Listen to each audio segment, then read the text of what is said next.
Okay, we want to thank you all for joining us today on Giving Power to the Business Owner series by TDJ Equity Funding located in Frisco, Texas. I'm your host and loan broker, Jacqueline Jackson. And today at TDJ, we try to have a series of where we can teach you guys some things that will help make the loan process a little bit better. These are designed to equip the business owner with the knowledge and tools you need to navigate the loan process, the approval process with confidence. So, what we've done is get complementary industries that can add to you getting a loan for your business. But with this one is so special is because people don't realize that it's not about your credit per se or your business credit. It's more important the cash flow. And cash flow is what we're talking about for people to understand. So what we're bringing today, our topic is I guess on cost segregation strategies with Surit Patel, and he's with Sahan Consulting that's located here in DFW. And so what Mr. Patel brings to us, he brings a background where he's worked with inventory control in the big box stores. He's worked with them, and then he's also has his own consulting company, and this is why he's with us now. But before that, he actually owned hotels, motels, and in the process of doing a motel, he saw how advantage that was based on what he learned to the fact that he started helping other people. So we are really, really blessed to have him with us today and for him to give us some insight. So insight. So let's start with Mr. Patel. I want to welcome you to our show. Thanks, Jackie. Thanks for having me on. I Oh, appreciate the opportunity. so we're going to start this off with the thing that a lot of people want to understand. What is cost segregation? If you could start explaining it to us and how that works. Sure. Cost segregation studies offer a commercial property owner or an investor the ability to utilize the assets under the current ownership by leveraging accelerated depreciation within the building. That's in order to increase the depreciation expense right on the tax return. This can be accomplished in the first year ownership. Most likely is through bonus depreciation through the Tax Care and Jobs Act of 2017. It's the idea was by the federal government to allow you to defer the federal and state taxes to get more cash flow today and get your money today. Because what do you think happens when the property owner sees a huge tax refund? They're going to be liquid and they're going to have cash flow for another loan. Exactly. And on this side that we're talking at, on the cash flow side that he's mentioning, is that when it comes to you doing your applying for a loan, you have to show that you can afford the loan. That's what people don't understand. You have to show that you can afford the payment. And sometimes what happens when you do your expenses and your taxes and everything, sometimes your cash flow doesn't look as well. And this is where the cost segregation can come in. For those that, if I'm correct, now correct me if I'm wrong, that you're a business owner and you own property and inventory. Are we correct? That's what we're talking about, right? That's correct. It has to be an income generating property. It could be a multifamily, it could be a residential, Okay. but if you're collecting rent or you are drawing income or using that building and its assets to make income, it can be done. Okay, and that means like if you're owner occupied, right? For it's a commercial building. So if I'm a cleaners and I own my own business and I own that building, then I need to be doing cost segregation. Is that what you're saying? Yeah, you Okay. you would recommend you do cost segregation. Okay. How would that work for the cleaners? What would we do when we do cost segregation? Give us some idea, some example. So the cleaners or any building for that matter, Okay. they allow you to, the IRS allows you to separate or segregate the cost of the assets into different lifespans. So the useful life of a fixture, a plumbing fixture, or a lighting fixture is going to be 5 years typically, versus the parking lot or the land that it's on or that has Right. been renovated. That can be 15 or even versus even the building itself, which is in 27 and a half or 39-year property. Exactly. So I guess what I have is I have a picture. I think you and I had talked about it that I did want to show everyone to get a more of an understanding, if that's okay with you. We want to kind of show Hmm? them something where you can kind of explain a little bit more. So let's find that. Here we go, and let's share it for everybody. So if you could, can you all see that? Can you see it as well, Suret Patel? Can you So see it as it's a well? little small. Oh, let me see if I can make it bigger. Does that help? That made it smaller. Made it smaller. Wow. Okay, hold on. Let's see if we can do that. Maybe we should put that in print. But anyway, hopefully, let's go through and try to explain this to everybody of what that actually looks like. Okay, so hopefully you can see some of this if you can. If not, I can go through it. Right here, he's showing a study where without a cost segregation study, you're looking at, like you said, a building, right? And you're looking at the depreciation is 27.5 years, roughly 75,000 a year is all you could probably get off that property without cost segregation, right? So For then each year of the 27.5 years. Yes. right, for that. So now, can you see the segregation? I want you to explain this to everybody how with segregation, how that worked. Can you see that? We can go through and Yes. explain it. Okay, So go ahead. what you do is the building or the property itself is split into two different ways, just like Jackie mentioned. A building, a certain percentage in building, and the rest of it's in assets, typically about 20% plus or minus a few. Right, So what the cost segregation study does, it splits up the building portions of it into the individual class lives. So the building, obviously in the 27.5 years, and then you have personal property. It can be sinks, it could be flooring, it could be anything in those realms. So 5, 7, or 15-year properties, and the IRS dictates what the class lives are. So you don't have to think about it. It's already in the books. And then you have land improvements, meaning landscaping, things like that. Those are typically in the 15-year property land. And then you have obviously the land. right, that's on it. So now this also works for, and I think you and I had talked about it, if you're a real estate investor and you have property, right? Hmm. So can we do the cost segregation based on our real estate deals that we have we have in our portfolio as well? Can we? Can we do Yes. that? Okay. Yeah, So you can. So what you do is you the investor can then just take that asset, or upon closing, you then just try to do a cost segregation study, hopefully in the first year. That's when you're going to actually make the most money off of it, right. and you're going to be able to put that into your books and into the tax return for that year. Exactly. And so on our side as a loan broker, when we deal with business loans, just so you guys can understand how this can really, really help you, I know everybody's used to the profit and loss, that you showed it. I made this much money and this is how much everything costs. This is what I'm left with. Well, that's how we look at it from the business side I guess on the other side. But behind the scenes, what they're looking at is they're looking at seeing do you have your benefits? I guess more like what you're saying. Do you see where you're saving on depreciation? Because sometimes people believe, and you can help me with this too, that if I show that I didn't make any money, I won't owe anything for IRS. Well, the problem is if you show you're not making any money, you won't get a loan either. So this is where you can go and do the segregation, have that done. Now that's what we're gonna talk about. Who does this to help us to do this? Because we do, like I said, we can't get this done, and it would help on the cash flow. But how would you help us to get this? Is what I'm saying. What would happen? So what ends up happening, the idea is just like in your personal tax return. You Okay. want to lower your adjusted gross income to as low as possible so that you don't owe the government too many taxes. Right. Just having said that, when you purchase a property, you want to lower the amount of income you have, and cost segregation allows you to inflate the depreciation expense line on the tax return to make that depreciation expense larger. A lot of times it could go negative. But Mhm. that negativity allows you to get more cash because it's showing the IRS that you're not only a functional business, but also knows that you're taking advantage of tax strategies such as this to get yourself up and running. So that the following year, when you have that tax return come back as a good refund, you can then go to get a loan and it shows on the cash flow. So if I'm not mistaken, Jackie, when an investor applies for a loan, they're not looking at the tax return. They're looking at various other things. You guys are looking at various other things to Exactly. allow for that loan to be happening. Exactly. And one of that, let me say that you made a good point.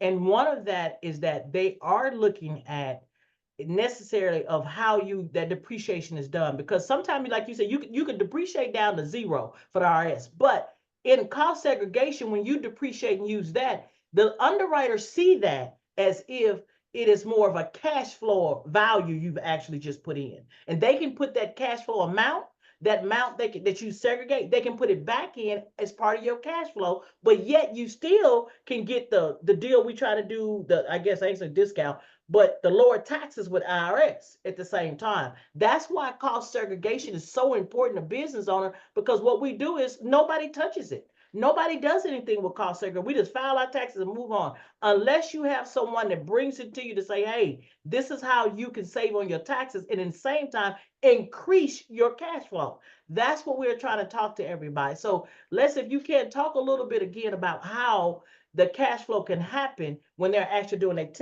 their taxes the way you're suggesting. So what, and you everybody's heard the phrase of the rich get richer. Well, this is one of the strategies Right. for how the rich are getting richer. It's That's it. right there in the IRS a book. It's 700 pages It's long. nothing illegal. We just don't know about it. That's Yeah. all. A lot of accountants, some accountants don't, they're not supposed to know the entire Right. tax law. It's just not happening. So they stay in their bubble, they stay in their few hundred pages and go Right. from there. That's what brings in someone like me to say, hey, look, I need to be 100 feet deep and be the specialist for that Right. accountant or that or old agent that's doing the taxes. So, Exactly. so an example, you can just do, and there's several clients and prospects that I've come across and done an estimate for. But here's a typical example. If you have a $2 million office building, we find a way to separate things like the parking lot, office furniture, lighting fixtures, plumbing fixtures, HVAC into the correct lifespans, the 5, 7, 15, typically, then 27 and a half, 39-year properties based on the Right. building type.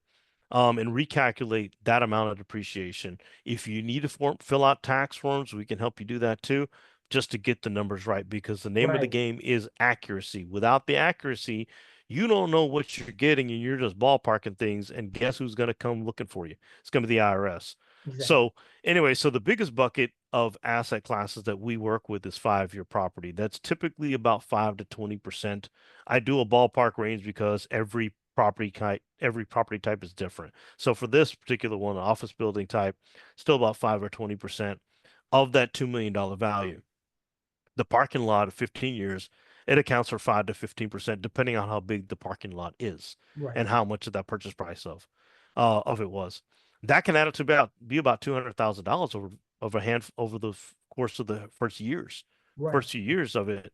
And that includes a bonus depreciation, which you would get in the first year, depending on the tax year that you're doing the study for. And that's critical for the success of the building and the business for the investors.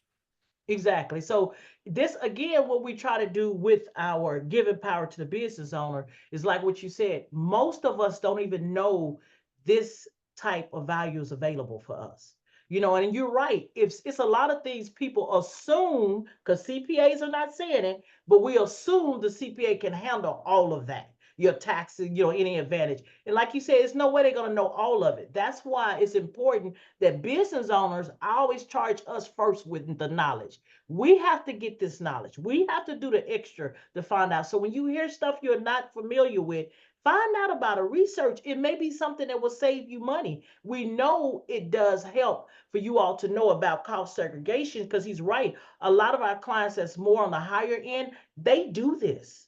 They do, the big companies, the big retail stores, they do this stuff. It's the small business owner that's, like I said, the cleaners that owns his business and the parking lot and everything, that they don't do that. We have, So go ahead, you you go have to ahead. also pay attention to the fact that how do these people get big? How do they get large? They had to do tax strategies like Paying this. less, yes. They had to make moves that are like this to become big. Right, right. So my thing is this: if you have a business, you have your account, and you own property, okay, in that business, right? If you own property, you own personal property, you own a building, you need to talk to a cost segregation advisor. That's what I think, right? Because it's not conflict. If I'm correct, you're not conflicting with CPA. You're just bringing some more value in. So how do you work with the CPAs? On what part do you play with them getting you and a CPA? So I don't just work with CPAs. I work with enrolled agents, any kind of tax advisor. Tax It could be yourself if you do your own taxes and you feel comfortable doing your taxes, bless you, first of all. But if you do your own taxes, I can work with you I'm just an extension. Think of it like when you go to your doctor, your practical your physician, right? Your physician doesn't cover cardiology. They don't cover your skin. They don't cover your guts, your brain, all this stuff. That's what I'm for. That's what a specialist is for, and that's what I'm for. I'm the guy that helps you to do the taxes for buildings correctly, right? Okay. And I don't work with just CPAs. I work with enrolled agents, with yourself, with anybody that touches and prepares taxes, and you don't even know. There are some people that don't even know. I'll talk with several even CPAs. Right, I right, don't right. tell me about the cost segregation. Help me understand it. And I'll sit down and I'll have a talk with them about, hey, this is how I can help you and how you can help me. Okay. So and all in turn, it helps our clients. That's Yeah. the main And thing. and Right. a big crux is a big hurdle that I come Uh-huh. across with CPAs and enrolled agents is they don't know how to fill out certain tax forms or they don't want to do it. I said, well, hey, I can do it for you. Okay. We can take care of that for you. The idea is we're both on the same team. We're still working for your client. Right. We're So trying to if make your client whole.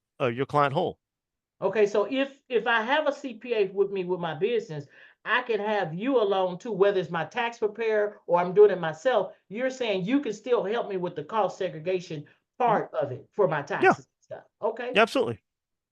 And that's what We're I in lockstep. We're not enemies. I don't want okay, to be right. your enemy. Right.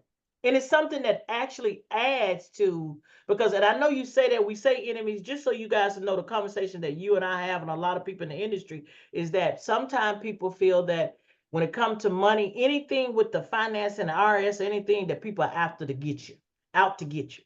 And that's not what we're doing. We're trying to give you some more knowledge of what you can do that can make your business grow. Because we know funding makes the business grow, but when you are looking for, I'm just saying, you looking for $500,000, but because you couldn't cash flow, they offer you 123.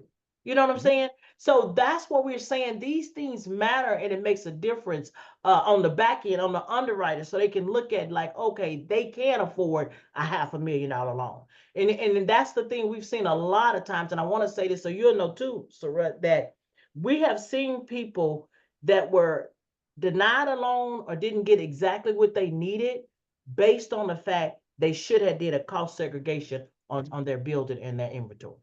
Well, yeah. And so let me back up and give you the implications of what a cost segregation can do in the first Okay. couple of years, because it's critical for a business to start making money in the first couple of years. That's when they're most vulnerable of closing. So when an investor buys a property or starts doing a cost segregation, remember, the name of the game is cash flow. So if you are cash flowing, you are reinvesting that money into the business to grow that much faster and get yourself out of that hole as fast as you can. Because if you do a let's just say for 2024, someone does a cost segregation study and I get them, let's say for round figure $100,000, depending on how big it is, right? But that Right. $100,000 can meet payroll during COVID. That there's an implication there. And there's several stories I heard in this industry during COVID where they did a cost segregation simply to cover their payroll to bridge them as basically as a bridge loan, right? But it's their own money. They didn't have to pay it back to anybody except for themselves, and they survived. Hmm. You remember restaurants were closed for about 6 or 7 months here during peak COVID. Wow, that's Well, at the end of awesome. 2020, what happened? They're open.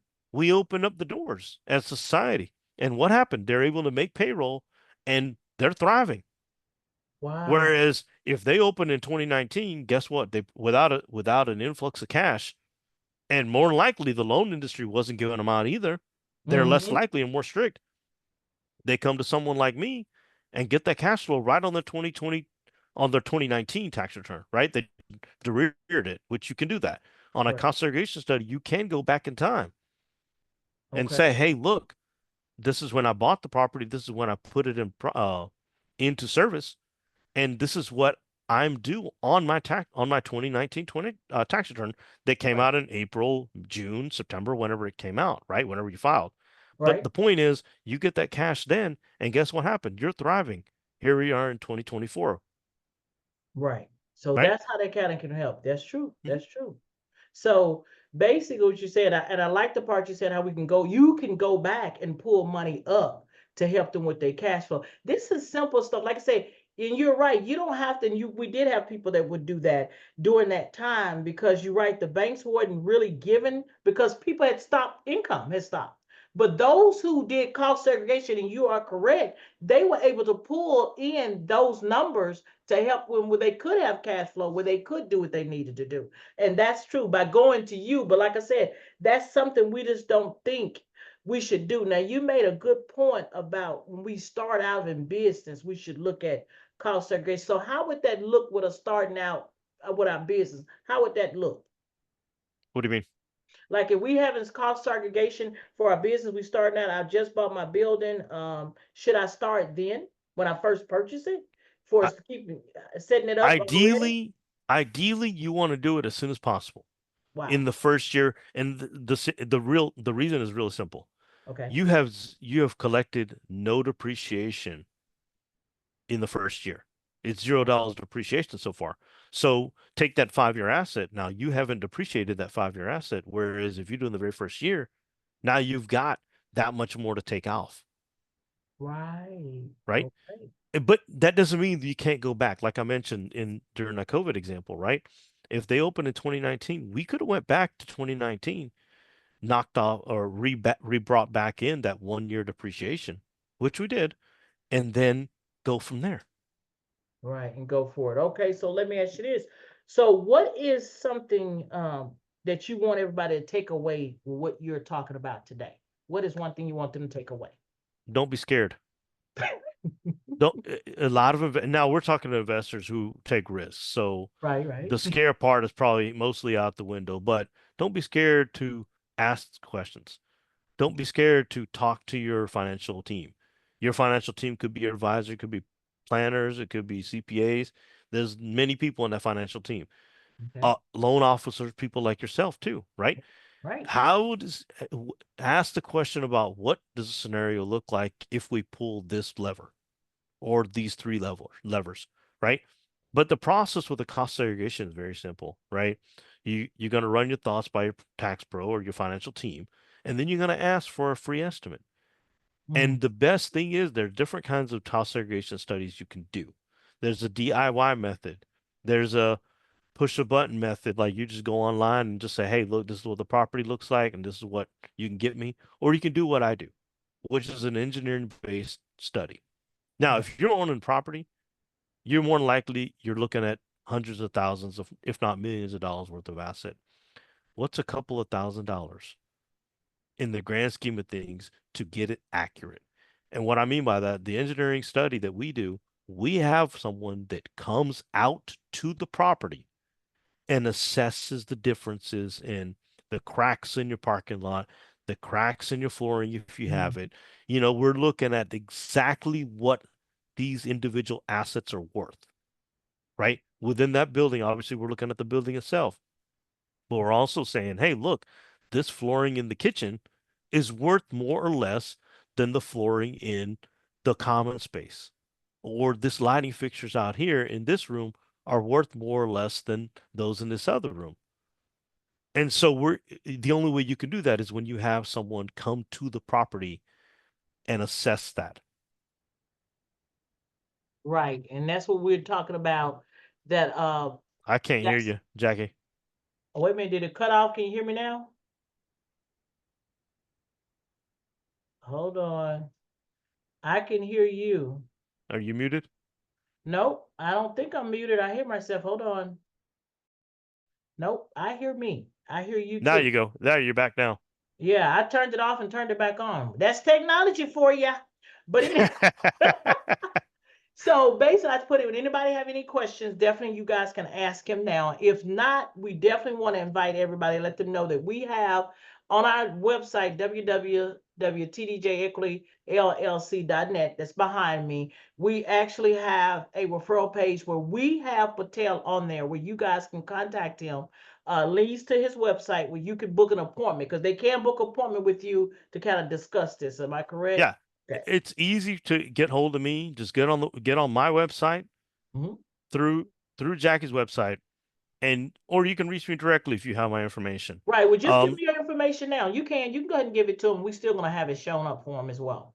Sure. So you can get hold of me through the website www.sahanconsulting.com, SAHAN consulting.com, or you can just call me or text me. I'm really good responding through phone, 404-509-5247. Okay. And so if you would put that in the chat, put your phone number and your website on the chat, okay, in the Sure. meantime. So while he's doing that, what I want to let you guys know, we're trying to bring you things that will help you guys for us to understand how some of the loans work behind the scenes. It's not just going in the bank and giving them an application. It's really knowing what's expected out of you so you can have it. Because a lot of people do not get loans, not because they didn't per se qualify, but they did not know, they lacked the knowledge of what all was needed to happen behind the scenes to make the loan actually come and come true. So that's where we are as far as teaching you guys that some of that. So hopefully you all have gained some knowledge for it. But like I said, we got your contact. His information is there. It's in the chat. Definitely you guys can use them. And then you can also reach out, like I said, to our website. Is there anything else you would like our people to know before we close the show out today, Mr. Patel? No, I mean, it doesn't take that long to do it. We're closing up at the end of the year. We're kind of jet strapped to make deadlines by the end of the year, but that doesn't mean that we can't go to arrears. Like I said, tax date is in April, right? I don't know the exact date, but we get busy about beginning of March to put in requests for site surveys for people to come out. And So that's when do they need to start now? Get in with you now? the easiest way to do, if you know you want to do it, go ahead and get in contact with me. Don't wait until Exactly. February, March, April, because then what's going to happen is you're going to end up I'm going to be delayed in getting back to you because everybody else has gotten ahead of you, and you might end up filing for an extension. And we Right. don't So want yeah. that. We want you to get No. your money now. And we need that to be done so you can actually bring it in on your loan, especially if it's saving you money. I mean, Mhm. where you can get more, in our case, you can get more money. So that's what we would need that to do. So that's why we want to, like I said, get started, make the appointment, at least do the discovery call, okay? See what he can do for you. So when you look at getting loans, you at least have that part kind of taken care of. That's what I'm thinking, okay? Yeah, Well, and we do free estimates. Free estimates more or less let you know what exactly to look for, and we're relatively accurate. okay, on what you all do. Exactly. You all do pretty Mhm. good work. I know you came by referral, so you do pretty good. So that will be it for our show. We want to end our show for today. And if you want to get in touch with Mr. Patel, please visit our website referral page and sign up to be a part on our email community list. You'll see that as well on our website. So until next time, you all take care and be successful. Thank you all. Thank you so Thank you, much. Jackie. Great. All right. Bye bye. Bye bye.